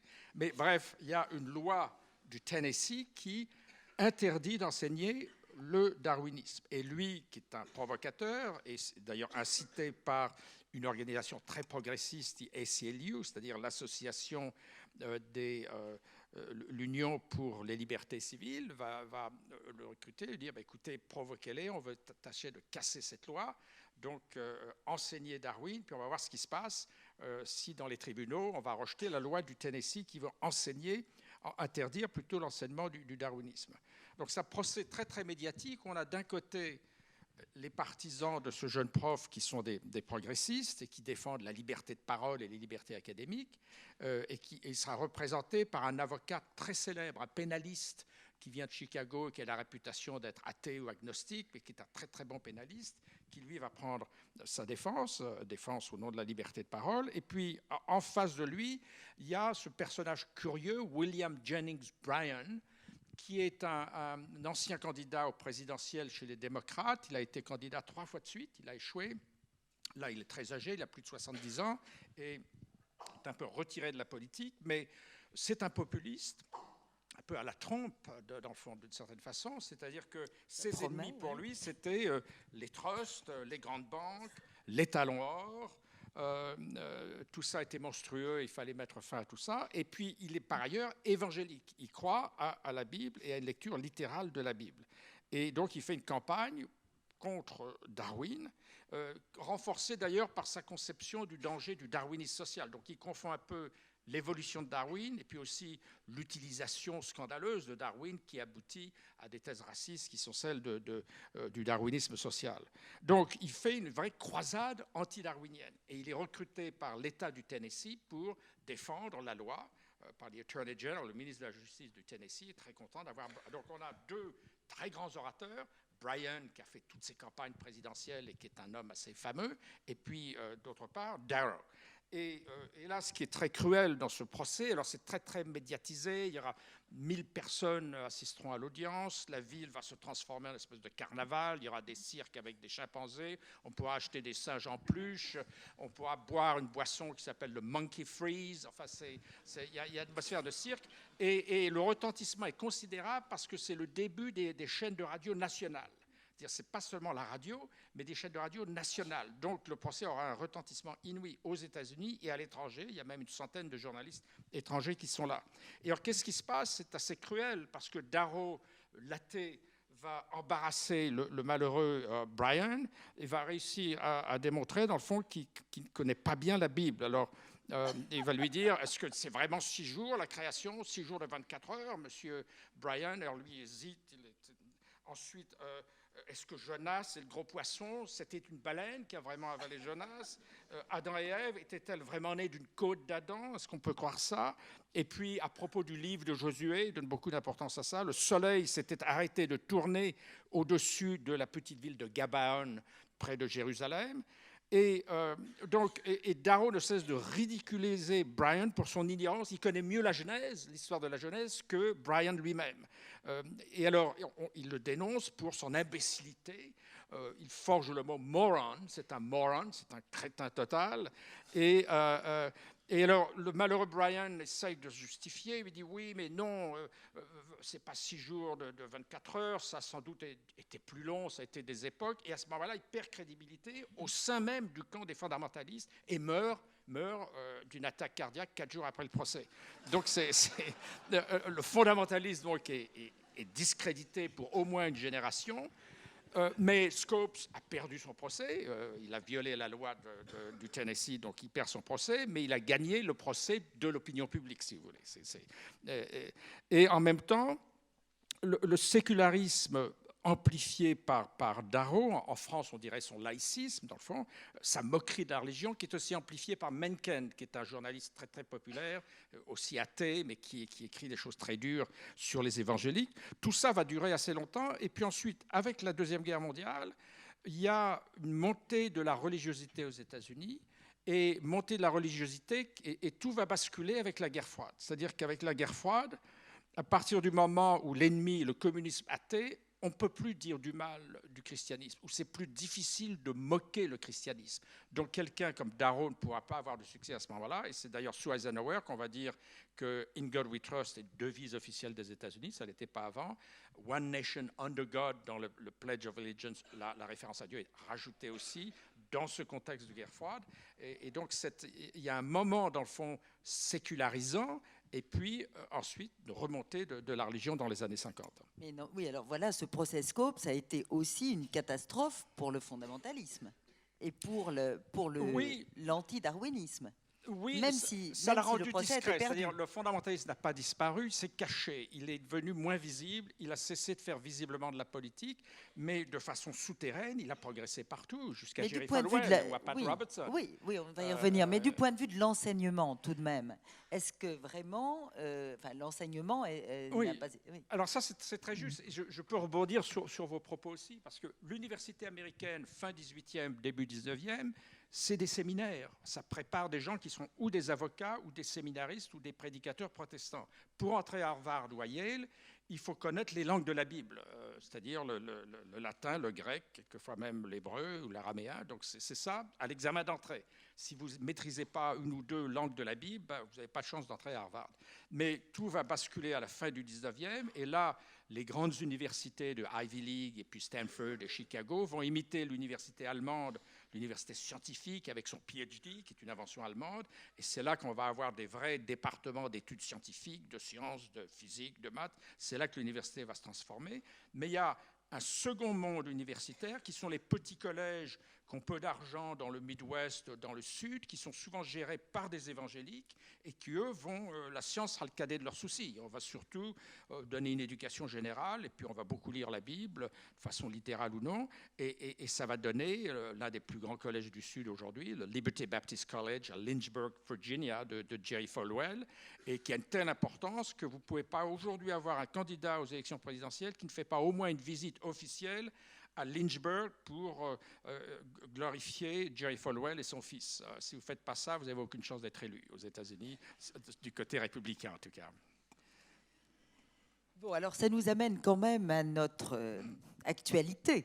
Alors aujourd'hui, si on prend une période de 30 ans, disons, depuis Vatican II pour l'Église catholique, Francesco Beretta, diriez-vous, comment essayer de mesurer l'éventuel pouvoir de nuisance de l'Église catholique sur la science, ou si l'on prend les choses à l'envers, où en est l'Église aujourd'hui avec Galilée et avec la science? Alors, avec Galilée d'abord. Tout à l'heure, Guillaume Cuchet a évoqué la commission Poupart et l'action de Jean-Paul II pour réhabiliter Galilée. Pouvez-vous nous préciser un peu les choses? Voilà. Donc, en effet, c'est pour ça que j'ai parlé au début de l'erreur de Galilée. Comprenez-moi bien, Galilée a fondé la science moderne, en tout cas la physique moderne, avec son erreur. C'est-à-dire, il a appliqué une hypothèse mathématique qui était considérée jusqu'à l'époque comme pure fiction de calcul à la réalité physique. La question des marées, ça veut dire fonder la physique moderne. Donc, il a été un excellent savant. Il s'est trompé dans son application parce que la déduction n'était pas correcte. Mais Newton venait 50 ans après. Ce serait un anachronisme d'accuser Galilée de s'être trompé, n'est-ce pas ? C'est-à-dire, il ne faut pas projeter nos connaissances d'aujourd'hui sur son époque. En agissant de la sorte, et c'est bien cette erreur qui lui a valu d'être condamné par le pape, mais pas à cause de l'erreur scientifique, à cause du reste que j'ai évoqué. Voilà. Et de l'autre côté, ce qu'a dit Galilée aussi, c'est que dans le domaine de l'interprétation de l'écriture, les théologiens doivent s'occuper de ce qui concerne le salut chrétien, la vie de l'âme, et non pas la science. Et que donc la Bible est un livre qui parle de la religion et non de la science. En faisant ça, il a détruit complètement la manière de concevoir la théologie de l'époque. Parce que depuis les pères de l'Église et toute la théologie du Moyen-Âge, a essayé de prendre la science du temps, celle qui était à l'époque, et de montrer qu'elle était déjà dans la Bible. Donc de montrer qu'il y avait ce lien. Et si vous dites en revanche que la Bible parle des choses célestes, mais au sens spirituel, et qu'elle ne dit rien sur la science comme telle, parce que ce n'est pas son objet, et voilà, vous avez vidé le débat. Et ce débat a été, dans le monde catholique, vidé définitivement. On dira officiellement, c'est commencé plus tôt, mais il y a aussi des condamnations, quand on a eu une réception dans la théologie de ce qu'on appelle les genres littéraires, c'est-à-dire à l'époque où Darwin a sorti son livre, on a aussi découvert qu'il y a plein de littérature mésopotamienne, où il y a aussi un récit de déluge, etc. Et on s'est rendu compte que la Bible parle la langue du temps au moment auquel elle a été écrite. Voilà. Et donc il ne faut pas chercher l'historique là-dedans. Donc, d'un côté, par rapport à cette question plus général, on peut dire qu'aujourd'hui, pour la partie la principale, disons, sauf petite minorité, du fait de cette nouvelle compréhension de la Bible, qui rappelle celle de Galilée, mais en fait, ce n'était pas celle de Galilée, c'était celle d'autres théologiens de son temps qui lui ont suggéré cet argument. C'est-à-dire qu'à l'époque de Galilée, il y avait déjà une certaine quantité de théologiens qui pensaient qu'il ne faut pas utiliser la Bible dans le domaine des argumentations scientifiques. Voilà, donc ça c'est un premier point. Et deuxièmement, l'erreur de Galilée. Alors qu'est-ce qui s'est passé en 1992 lorsque le pape a pris position par rapport à l'affaire Galilée? Il a d'abord créé une commission en 81, donc c'est le nouveau pape Jean-Paul II Voilà. qui vient d'arriver au Vatican 3 ans plus tôt, qui crée une commission pour réexaminer l'affaire. Voilà, et là il faut dire que donc, comme l'a déjà dit Guillaume Cuchet, il y a, et comme c'est pour ça que je soulignais aussi l'aspect du contexte, c'est clair qu'on ne pouvait plus soutenir que la Terre ne tourne pas au XIXe siècle. Et après, logiquement, comme tous les autres continuent à dire oui, mais bon, vous avez condamné Galilée, il fallait bien, une fois ou l'autre, dire quelque chose là-dessus. Voilà.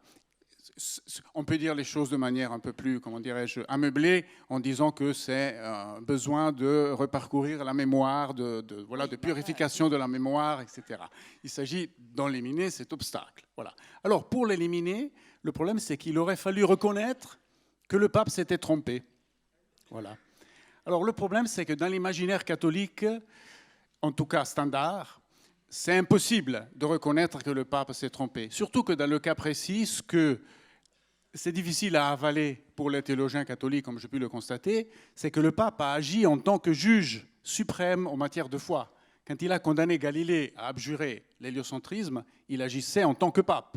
Il n'agissait pas en tant que commun des mortels. Hein, il agissait en tant que pape. Donc, si vous dites ça, ça pose un certain problème.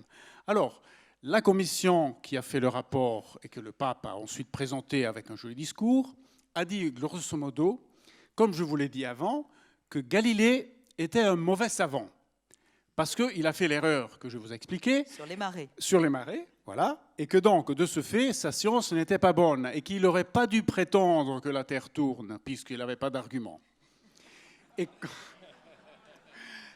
Et qu'en revanche, il a été bon exégète parce qu'il avait déjà anticipé la position contemporaine d'interprétation de l'écriture.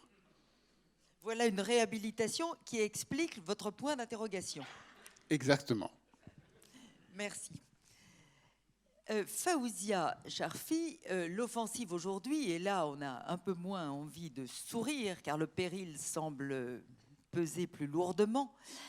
L'offensive vient évidemment du monde musulman, mais il faudrait dire évidemment de l'islamisme. Alors on ne va pas refaire ici l'histoire de l'islam politique depuis 1928 et c'est encore plus pressant depuis 1979. Mais enfin, comment se présente-t-il aujourd'hui? Vous êtes physicienne, vous êtes actrice dans ce monde-là, vous êtes une observatrice évidemment privilégiée. Quels sont, de votre point de vue, les périls, puisqu'il faudrait sortir un peu aussi des légendes, des rumeurs, quels sont précisément, même si c'est en quelques minutes, les périls qui pèsent vraiment sur les scientifiques ou sur la transmission de la science aujourd'hui dans les pays musulmans? Alors, je disais tout à l'heure, vous voyez, la théorie de l'évolution était tout à fait acceptée au XIXe siècle. Mais justement, le XIXe siècle, c'était le siècle de la Renaissance musulmane. On essayait de s'interroger sur voilà, ces ténèbres qui avaient donc assombri le monde musulman. Mais malheureusement, ce réformisme en fait, du XIXe siècle était beaucoup plus politique que religieux. Il y a eu des réformes, mais plutôt politiques. On peut en citer quelques-unes. Bon, je n'ai pas trop le temps, mais par exemple, l'abolition de l'esclavage en Tunisie en 1842-46. Bon, c'est une date que j'aime citer souvent parce que voilà, la Tunisie moderne a commencé au XIXe siècle. Bon, mais on ne s'est pas vraiment interrogé sur la manière dont on pouvait en fait discuter de la religion, dont on pouvait aussi s'interroger qu'est-ce qui fait que la science a disparu en terre d'islam. Alors, aujourd'hui, donc au XXe siècle déjà, on va dire autour des années, c'est les années 70, 1970, on voit donc la montée de l'islamisme à ce moment-là.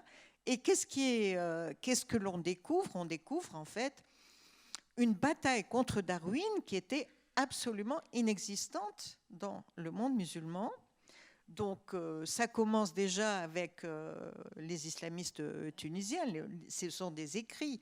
Et puis avec Internet, alors là, ça s'amplifie énormément. Il y a un certain nombre de sites créationnistes. Et ce qui est remarquable, c'est le fait que ces sites créationnistes, ou les plus importants, se sont inspirés des créationnistes américains et se sont même fait aider par des créationnistes connus américains qui disent d'ailleurs, nous allons aider le créationnisme musulman, mais nous allons nous adapter au contexte. C'est-à-dire qu'en fait, la théorie de la Terre jeune est exclue de ce créationnisme musulman. Donc vous voyez comment finalement on peut jouer de la science comme on veut. Bon, c'est pas grave. De toute façon, il ne s'agit pas de science puisque, vous avez bien dit le mot, il s'agit plutôt d'islam politique. Bon. Mais là, ce qui est terrible aujourd'hui, c'est que le danger est présent, et il est présent à l'université, à l'école, au lycée. Enfin, je dis le danger un peu partout dans les pays arabes notamment. Par exemple. Alors, d'abord, je vais donner un événement qui nous a tous surpris en Tunisie. Je parlais de la Tunisie moderne, vous voyez, 19e siècle, la notion d'État, etc., de citoyen, d'individu. Et puis, voilà, en avril, le 1er avril 2016, c'était une véritable information qui est sortie sur Facebook, puisque les Tunisiens, l'information circule par les réseaux sociaux. C'est comme ça aussi que 2011 a pu réussir, la révolution de 2011. Donc, voilà, on apprend qu'il y a une thèse qui est déposée donc, à Sfax, une thèse de géologie sur la fixité et l'aplatissement de la Terre. Alors, vous imaginez qu'en 2016, une étudiante à l'université de Sfax propose un tel travail, c'est absolument incroyable.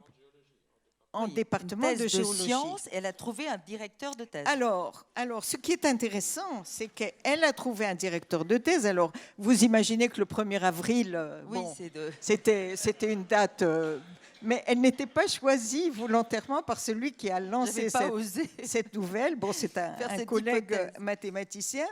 Et alors, le directeur de thèse donc, voit cette réaction sur Facebook et le 2 avril, et écrit un statut donc, sur Facebook disant que, alors je l'ai noté là, en fait, il dit qu'on l'a attaqué, on l'a traité de tous les noms, mais pourtant, cette jeune étudiante, en fait, s'interroge sur une autre hypothèse que l'hypothèse de l'héliocentrisme. Après tout, en sciences, toutes les questions sont permises. Et alors, il ajoute que, en fait, ces recherches-là ont même été encouragées par des chercheurs américains. Vous pouvez le retrouver pour ceux qui sont sur Facebook. Alors évidemment, bon, la question est très sérieuse parce que comment imaginer qu'aujourd'hui l'université tunisienne voit de tels travaux? Mais ce qui est intéressant, elle est allée jusqu'au bout.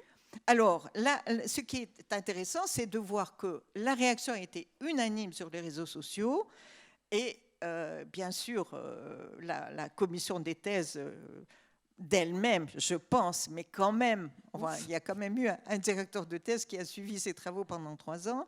La thèse, donc, n'a pas été acceptée pour la soutenance. Donc, l'affaire s'est arrêtée là au niveau de la thèse. Mais, quand même, on s'interroge sur la manière dont les jeunes peuvent être aujourd'hui, peuvent être influencés. Alors, ce qu'il faut voir, c'est que dans les conclusions de la thèse, il y a 2 aspects.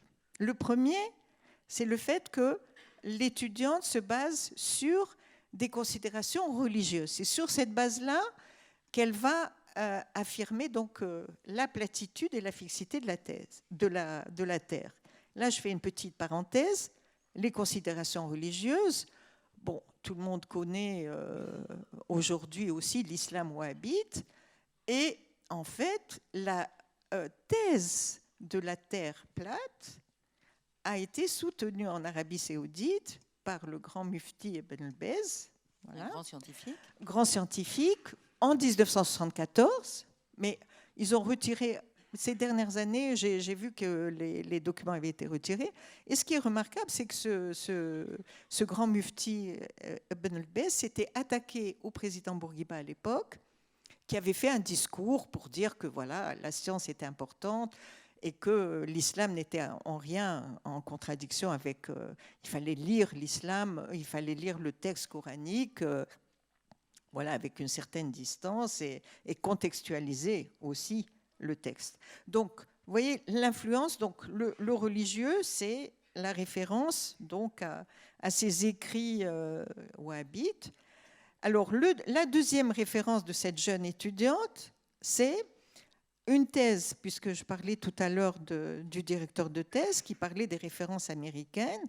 Et donc, la jeune étudiante reprend la thèse d'Américains qui défendent le géocentrisme, mais catholiques. Donc, c'est un certain Robertson, je ne sais plus, enfin, un site, il y a plusieurs sites maintenant qui ne sont pas protestants, mais qui sont catholiques et qui défendent la thèse du géocentrisme sur la base d'expériences récentes ou de la fin du 19e siècle, et donc qui montrent que, et c'est ça qui est grave, vous voyez, c'est que les conclusions de ces expériences aboutissent à démontrer que la Terre ne bouge pas. Entre autres, par exemple, pour les physiciens qui sont là, l'expérience de Michelson et Morley, fin du 19e siècle, qui tente à prouver, donc on mesure les vitesses de la lumière suivant deux directions, la direction du mouvement de la Terre et la direction perpendiculaire, les deux vitesses sont égales, donc la Terre est fixe. Donc voilà, c'est ça qui est quand même très grave, c'est ce détournement total de ce que devrait être la science. Je sens, Denis Lacorne, que vous étiez un peu mis en cause par cette grande connexion entre le monde islamiste et enfin les régressions, évidemment, on peut pas appeler ça autrement, avec le monde nord-américain. Est-ce que vous diriez qu'il y a un péril qui pèse aussi sur le travail scientifique ou sur l'enseignement des sciences, avec évidemment une question sur le statut de la vérité dans ce domaine, aux États-Unis aujourd'hui? C'est-à-dire, il y a la question que vous posiez de est-ce qu'il y a dans le fond une réalité alternative qui contesterait celle qu'on connaît aujourd'hui. C'est une question qui s'est posée devant les tribunaux. C'est-à-dire que la Cour suprême aux États-Unis, c'est là qu'on voit la réglementation par le droit qui est quand même importante aux États-Unis. C'est mieux que l'Inquisition. La Cour suprême, en 1968 seulement, condamne un procès du type procès du singe, mais là, en disant on ne peut pas introduire le créationnisme dans les livres de sciences naturelles, car ce n'est pas de la science. Et enseigner le créationnisme, c'est donc prendre un point de vue d'une religion particulière qui est contraire au premier amendement, qui interdit toute religion officielle et qui pose la séparation de l'Église et de l'État. Donc ça viole la séparation de l'Église et de l'État. L'État est neutre, il ne peut pas être partisan d'une religion contre une autre religion ou de la religion contre l'irreligion. Donc au nom de ce premier amendement, dit de la clause d'établissement, c'est-à-dire une clause qui interdit une religion officielle, on n'a pas le droit de privilégier une forme d'évangélisme sur autre chose. Donc, on ne peut pas enseigner. Alors ensuite, évidemment, les évangéliques ont tenté de raffiner les choses et de dire, mais alors, pourquoi est-ce qu'on n'enseignerait pas dans les sciences naturelles le darwinisme, très bien, mais aussi l'alternative, le créationnisme. Et nouvelle intervention de la Cour suprême plus tard, c'est un cas qui est soulevé en Louisiane, et là, même intervention des juges, non, c'est une fausse alternative. Il y a une science confirmée avec un consensus, c'est le darwinisme. Le reste, c'est une hypothèse qui est inacceptable d'un point de vue scientifique, c'est réintroduire par la bande de la religion, d'une religion ou d'une secte particulière, c'est donc inacceptable, violation du premier amendement des États-Unis. Donc là, il y a une réglementation scientiste, dans le fond, par la Cour suprême. En même temps, conseil à tous les étudiants qui sont ici, après ce que vous venez de dire, évitez les platitudes dans vos thèses. Et puis alors, il y a tout le débat sur les cellules souches. Vous souhaitez que j'en dise un mot maintenant? Oui, bien sûr. Parce que mais... là, c'est la médecine, dans le fond, la médecine et la religion. Et c'est vrai que c'est très, très problématique aux États-Unis, ça rebondit sans arrêt. Lorsque Bush fils est élu président, c'est un évangélique, il s'est converti, etc. Il est très sensible au lobby, il vient du Texas, il est très sensible au lobby évangélique, et donc il va, sur la pression du lobby évangélique, il va bloquer toute recherche scientifique financée par le gouvernement fédéral concernant des cellules souches embryonnaires et des lignes. Et donc, c'est-à-dire que là, au nom de la religion, voilà, on 2009, interdit un travail scientifique. On interdit tout financement fédéral pour des travaux scientifiques. On n'interdit pas le travail, mais on interdit le financement. Mais alors, il y a quand même un compromis, c'est-à-dire que les lignées de cellules souches sur lesquelles les savants travaillent déjà, on va les garder. Donc, il y en a 21. Mais les nouvelles lignées qui pourraient être créées, c'est inacceptable, il n'y aura pas de financement public. Et Obama, en 2009, Bush va annuler par décret le décret de Bush-fils et permettre du coup aux scientifiques d'accéder à une centaine de nouvelles lignées de cellules souches. Mais il y a un mais, alors c'est très compliqué, il faut l'accord du National Institute of Health, ça prend beaucoup de temps, il faut que les donateurs, les donneurs de cellules souches aient officiellement exprimé leur avis, donc tout ça est compliqué. Mais comme on est aux États-Unis, pays fédéral, ça va se régler par les États locaux, c'est-à-dire que la Californie, par exemple, où la science est très importante, en Californie, on va voter une loi qui va donner 3 milliards de dollars pour faire des recherches sur la cellule souche, et ça va très bien marcher à Stanford et à UCLA et autres. Donc, c'est comme ça que ça se passe. Mais vous avez encore maintenant, à l'Est et au Midwest aux États-Unis, périodiquement des juges qui, sous la pression des juges locaux, ce n'est pas la Cour suprême ou les cours fédérales d'appel, mais des juges locaux qui vont bloquer des recherches sur cellules souches parce qu'il y a une pression d'un lobby évangélique. Et alors, il faut faire appel, c'est compliqué. Et là, vous avez un conflit entre la philanthropie privée qui n'a pas de réserve en ce qui concerne les cellules souches et par ailleurs, les fonds fédéraux qui peuvent effectivement être bloqués pour des raisons purement religieuses. Et ça continue d'ailleurs aujourd'hui même, puisque par exemple Trump vient de prendre une décision qui interdit que la loi d'Obama, la loi de santé Obamacare, puisse rembourser des dépenses de contraception qui sont prises dans le système de santé d'un employé pour ses d'un employeur pour ses employés, sous la pression à nouveau d'un lobby religieux. Donc soudainement, la contraception ne peut plus être couverte par le système d'assurance.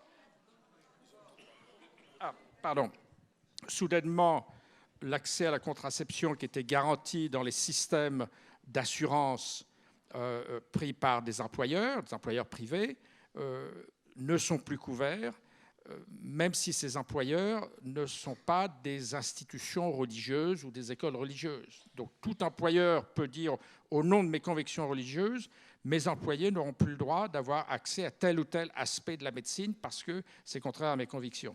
Et là, Trump vient de prendre cette décision parce qu'il est aussi sensible à la pression du lobby évangélique.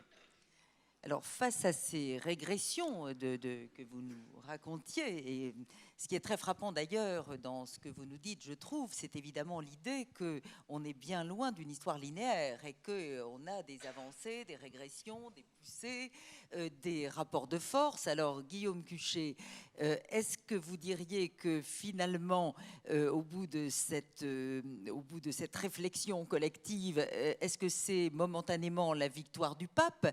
Est-ce que c'est l'Église catholique qui a trouvé la solution de conciliation en laissant les scientifiques agir de leur côté et en isolant en quelque sorte la question du dogme et de la théologie? Est-ce que l'Église catholique propose une solution? Mais peut-être. En tout cas, le dossier est très pacifié dans la plupart des cas. Et la question de l'évolution, je rebondis un peu sur ce qu'on a dit, le cas de l'évolution illustre bien, à mon avis, la gestion catholique de ce type de problème. C'est-à-dire que ça posait des problèmes majeurs, mais ça n'a pas suscité de condamnation. L'Église a le temps. Elle a le temps, y compris, de laisser la génération des contestataires disparaître. Et d'ailleurs, elle ne règle les problèmes généralement que quand les problèmes sont pastoralement un peu dévitalisés. Et l'affaire Galilée, tout le monde s'en fichait en 1992. C'était une affaire très ancienne. C'est un vieux dossier que l'Église avait dans ses placards et qu'elle ressort quand plus personne ne l'oblige à le ressortir. Et elle refuse, de trancher les débats sur le fond avec le fusil sur la tempe. C'est d'ailleurs l'une des origines de ces malentendus permanents avec le système médiatique qui lui demande, avec son tempo court, de trancher des problèmes dont elle sait qu'elle a l'éternité pour les gérer, d'une certaine façon. Donc, ça ne nous rassure pas. Donc elle peut laisser disparaître la génération des contestataires. Alors sur la question de l'évolution, on voit très bien comment ça s'est passé. Et on voit très bien que ce n'est pas linéaire, parce qu'en un sens, on s'orientait effectivement vers une solution vers 1860, 1870, avec les gens évoqués par Francesco Beretta tout à l'heure, qui dégageaient un peu des formules possibles de conciliation. Et puis il y a eu dans l'Église catholique une crise très grave dont aucune religion ne peut probablement faire l'économie, mais même si elle revêt des formes particulières dans chacune d'entre elles, qui est la crise moderniste, qui est la question biblique, donc la question du rapport à l'écriture, qui a éclaté au début du XXe siècle, qui a donné lieu à une condamnation de la part du pape Pie X en 1907 du modernisme, et ça a un peu gelé le dossier. C'est-à-dire qu'en un sens, le dossier est plus bloqué en 1914 qu'il ne l'est en 1860, en 1870. Il est gelé sans pour autant qu'il y ait de condamnation à proprement parler, même si mon collègue évoquait tout à l'heure, effectivement, ces menaces de mise à l'index. Souvent, il suffit de menacer de mettre à l'index et l'auteur retire son bouquin ou corrige ce qui ne va pas dans le bouquin et on n'a pas besoin d'aller jusqu'à la mise à l'index. Et au fond, on peut considérer que l'Église catholique, sur cette question de l'évolution, a pendant longtemps désapprouvé dans son enseignement ordinaire l'évolution sans la condamner. Et puis en 1950, j'évoquais tout à l'heure, le pape Pie XII, dans une encyclique célèbre qui s'appelle Humani Generis, a dit, écoutez, l'évolution, c'est une hypothèse possible. On retrouvait le concept de Galilée. Qui est oui, très employé. C'est une hypothèse possible, moyennant le monogénisme, la fameuse paire primitive. Donc il y a quand même un problème historique rémanent, mais globalement, les théologiens pouvaient réfléchir sur ce scénario de l'évolution. Et Pie XII, qui est un pape très scientifique, qui a vraiment le goût de la science, contrairement, Pie XII a une image un peu terrible maintenant, souvent dans l'opinion à cause des histoires de la Seconde Guerre mondiale, mais Pie XII est un pape plus ouvert qu'on ne le croit, jusque dans les années 50 encore, il n'y a pas jusqu'à la fin de son pontificat. Et donc, il a en quelque sorte autorisé la réflexion sur le sujet. Et c'est de là qu'est parti Jean-Paul II, quand il a fermé le dossier, quand il a fait un discours en 1996 sur la question de l'évolution, en disant, écoutez, le fait de l'évolution est incontestable, il y a des théories de l'évolution qui ne sont pas compatibles avec le catholicisme et d'autres aussi, donc il faut faire le tri dans les théories de l'évolution, et en tout état de cause, ça ne pose pas de problème du point de vue de l'écriture si on a un rapport herméneutique sain à l'écriture. Autrement dit, si on a tiré les leçons de la crise moderniste, ce qu'il prétendait avoir fait. Mais ce qui est intéressant quand même, mais là il faut chercher la petite bête, c'est que quand on va lire l'article péché originel du catéchisme de Jean-Paul II, 1992, il a fait ce discours sur l'évolution en 1996. En 1992, il publie ce grand catéchisme, et à l'article péché originel, on voit que la question de l'historicité de la chute se pose toujours, c'est-à-dire qu'on ne sait plus qui ils étaient, quelle tête ils avaient, quand est-ce qu'ils ont commis ce péché originel, mais il y a bien eu un couple originel qui historiquement a fait quelque chose. On ne peut pas renoncer totalement parce que là, on détricote tout le système et qu'on s'embarque, ce qui n'est pas impossible, mais on s'embarque dans une refonte théologique qui est colossale et on conçoit qu'on hésite fortement devant la refonte en question, d'autant plus qu'en réalité, le péché originel, tout le monde s'en fout maintenant, y compris dans l'Église catholique. C'est-à-dire que dans l'Église catholique, depuis le Concile Vatican II, plus personne ne parle du péché originel, sauf des courants intégristes ou traditionnalistes qui sont restés calés sur la théologie d'avant 1962. Et eux, effectivement, ça continue de faire problème pour eux. Ce qui explique aussi que les seuls catholiques que l'on voit sur les sites créationnistes sont généralement des catholiques traditionnalistes ou intégristes qui sont là pas tellement pour le rapport à l'écriture, ça c'est plus un problème de protestants. Ils sont là pour le péché originel. Parce que dans la dogmatique catholique traditionnelle, ce problème continue de se poser. Mais en un sens, le problème est là dans le catéchisme, au frigidaire. Plus personne, finalement, n'en parle, parce qu'il suffit de ne pas parler des problèmes pour que les problèmes soient réglés. En un sens, la barque de l'Église est une caisson, il y a des caissons multiples. S'il y a un caisson noyé, vous fermez la porte et vous parlez d'autre chose. De toute façon, il y a tellement d'autres choses à dire. Donc, il y a vraiment, dans l'histoire des religions de manière générale, j'imagine, mais du catholicisme en particulier, une façon, je dirais, à chaque étape de revoir son discours et d'exploiter tel ou tel aspect du message au détriment de tel autre. Et c'est encore le meilleur moyen de régler les problèmes que de les mettre sous le tapis. Bon, bah écoutez, ce serait peut-être le mot de la fin pour l'instant. Je ne sais pas.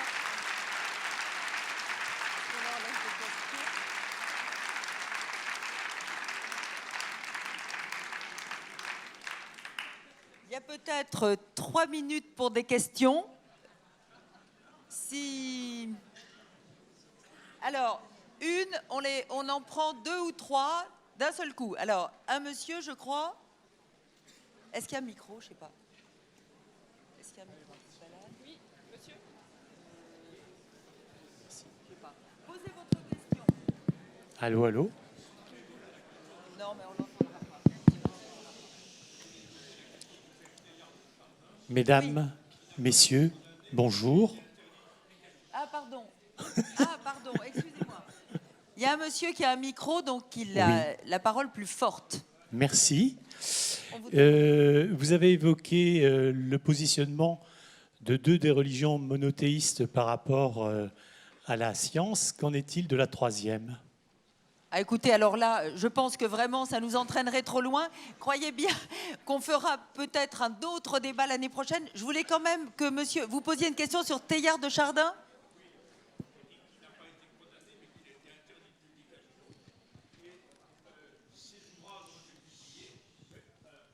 Indépendamment et en dehors de l'Église catholique. Il y a eu une époque, dans les années 60, où ça circulait sous le manteau, y compris dans les séminaires d'ailleurs.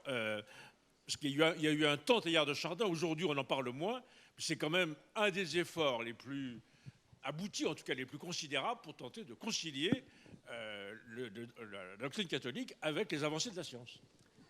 Oui, ça illustre un peu ce qu'on a dit. C'est-à-dire, au fond, Teilhard de Chardin n'aurait jamais eu de problème si, au début des années 20, il n'avait pas entrepris de répondre à un de ses amis qui lui a qui enseignait dans un séminaire jésuite, entre guillemets, et qui lui a dit « Je suis un peu embarrassé pour parler du péché originel à mes étudiants. Qu'est-ce que je peux dire au regard des données de la science actuelle ?» Et là, il a produit une réinterprétation de la chute, qui est en gros à peu près ce que tous les catholiques pensent aujourd'hui, globalement, qui est devenue la version officielle de la chute. Et ce texte confidentiel destiné à un de ses collègues qui enseignait dans un séminaire de la Compagnie de Jésus est remonté jusqu'à Rome et lui a valu tous ses ennuis, c'est-à-dire le fait d'être débarqué de son poste à l'Institut catholique de Paris, d'être envoyé en Chine et d'y rester quasiment, moyennant quelques allers-retours, passage aux États-Unis et en Afrique du Sud, jusqu'à sa mort en 1955. Et jusqu'à sa mort en 1955, l'Église lui a dit « Publiez tant que vous voulez dans le domaine scientifique qui est le vôtre », et il y a une œuvre de Teilhard de Chardin scientifique considérable.